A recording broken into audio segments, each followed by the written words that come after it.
Hi అండి. ఈ వీడియోలో గోధుమ పిండితో బెల్లం దోశలు తయారు చేసుకుందాం. ఈ దోశలు చాలా సాఫ్ట్‌గా, స్వీట్‌గా చాలా బాగుంటాయి. ఇవి ఎక్కువగా పాతకాలంలో చేసేవారు.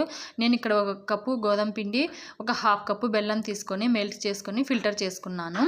తర్వాత ఒక బౌల్ తీసుకొని అందులో గోధుమ పిండి, కొద్దిగా ఉప్పు, వంట సోడా, ఏలకల పొడి వేసుకొని బాగా కలుపుకోవాలి. ఇప్పుడు బెల్లం వాటర్ కొన్ని వేసుకుంటే పిండి మొత్తం బాగా ఉండలు లేకుండా కలుపుకోవాలి. అలాగే మనకు బెల్లం నీళ్ళు సరిపోకపోతే కొన్ని వాటర్ కూడా యాడ్ చేసుకోవచ్చు. అలాగే నేను కొన్ని పాలు కూడా యాడ్ చేశాను. ఇప్పుడు ఒక 5 నిమిషాలు పక్కన పెట్టి ఇప్పుడు దోశ ప్యాన్ తీసుకొని బాగా వేడెక్కిన తర్వాత మీడియం ఫ్లేమ్లో పెట్టుకొని మనము ఇప్పుడు దోశలు వేసుకోవాలి.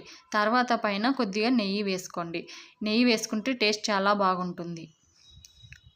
ఈ విధంగా 2 సైడ్స్ మీడియం ఫ్లేమ్లో పెట్టుకొని కాల్చుకోవాలి. అంతే, మనకు బెల్లం దోశలు రెడీ. మీరు కూడా తప్పకుండా ట్రై చేసి ఎలా వచ్చిందో చెప్పండి. అలాగే ఈ వీడియో నచ్చితే please like, share and subscribe to my channel. Thank you.